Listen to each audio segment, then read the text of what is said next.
دیکھیے، قرآن مجید کو حفظ کرنا، اس کو یاد کرنا نہ صرف کہ انتہائی فضیلت کی بات ہے، بلکہ یہ حقیقتاً تو سعادت ہے۔ کسی شخص کو اللہ تعالیٰ یہ موقع دے کہ وہ کلام اپنے حافظے کے اندر محفوظ کر لے، یہ بہت فضیلت کی بات ہے۔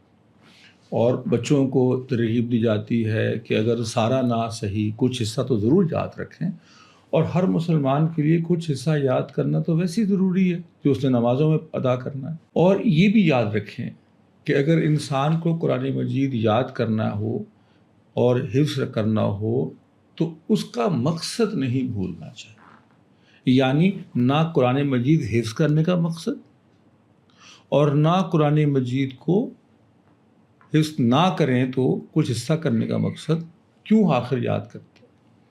دیکھیے، ہمارے سوال کے جواب تو مسلمان ہی سنتے ہیں۔ ظاہر ہے مجھے قرآن کی اہمیت کے اوپر زور دینے کی یہاں ضرورت نہیں، یا قرآن مجید کو حفظ کرنے کی اہمیت بھی دلوں میں ہر مسلمان کے، اس لیے اس کی بھی ضرورت نہیں۔ میں اس سے اگلی بات کرنے جا رہا ہوں، اور وہ یہ ہے کہ اگر ایک شخص کو قرآن مجید تھوڑا یاد ہو اور عمل زیادہ تر پہ ہو تو وہ بہتر ہے، یا زیادہ تر یا سارا یاد تو ہو لیکن عمل بہت تھوڑا ہو تو کون سا بہتر ہے؟ ظاہر ہے کہ عمل کرنا ضروری ہے۔ قرآن کے احکام پہ عمل کرنا ہر مسلمان مرد و عورت پہ فرض ہے۔ اب البتہ قرآن یاد کرنا یہ فضیلت، یہ نیکی، یہ بہت بڑے اجر کی بات۔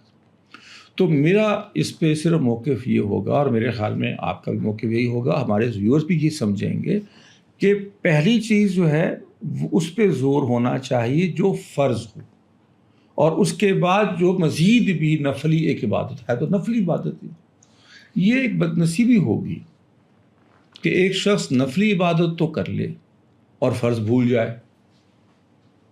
لیکن اگر آپ فجر سے لے کر تو عشاء تک کی تمام سنت نوافل ادا کر دیں، فرض نہ پڑھیں، نماز تو نہیں ہوگی نا، فرض ضروری ہے۔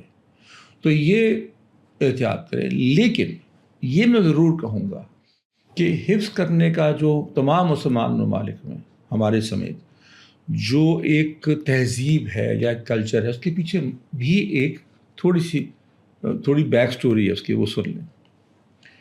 مسلمانوں کے ہاں، ہمارے آباء و اجداد کے ہاں قرآن مجید کا مرتبہ اور مقام جو تھا، اس کا ایک حصہ یہ تھا کہ خاص طور پہ وہ لوگ جنہوں نے عالم دین بننا ہو تو وہ اس کو یاد کرتے تھے۔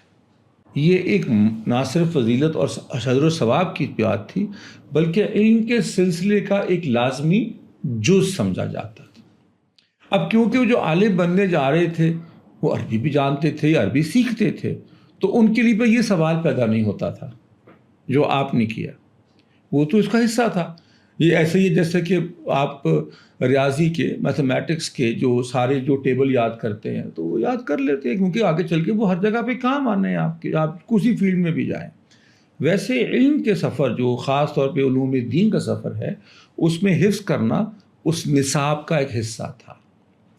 اب آ جاتے ہیں اس چیز پر کہ ایک شخص نے عالم بھی نہیں بننا، ایک شخص نے فاضل عالم نہیں بننا، مفتی نہیں بننا، اور اس کو عربی آتی نہیں، اور اس کا ابھی کوئی سیکھنے کا ارادہ بھی نہیں، تو کیا اس کو بغیر سمجھے، بغیر اس پہ تدبر کی صلاحیت پیدا کیے ہوئے، کیا اس کو حفظ کر لینا چاہیے اور بحث اس کو پڑھنا آ جائے؟ کیا اس کو ایسا کرنا چاہیے؟ بالکل کرنا چاہیے۔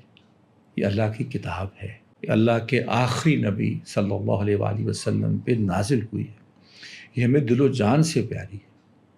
تو اس کے ساتھ محبت کا کوئی بھی عمل، چاہے میں نے جو عرض کیا کہ چاہے وہ نامکمل ہی صحیح، اس کا اجر و ثواب ہی نہیں، بلکہ یہ ہمارے حقیقت میں ایمان و جذبات کی عکاسی ہے۔ جیسے سیدنا عمر بن الخطاب رضی اللہ عنہ سے منسوب ہے کہ وہ جب مصحف تیار ہوا پہلی مرتبہ تو اس کو انہوں نے آنکھوں سے لگایا اور چوما۔ اب کیا اس کی شرعی حیثیت ہے؟ ویسے تو عمر سے پوچھنا شرعی حیثیت کیا، صحابہ سے کیا پوچھنا؟ تو یہ ایک جذبات ہے۔ تو یہ جو ہمارے لیے اتنی قیمتی چیز ہے کہ اس کی بھی اہمیت کو ہم نظر انداز نہیں کر سکتے۔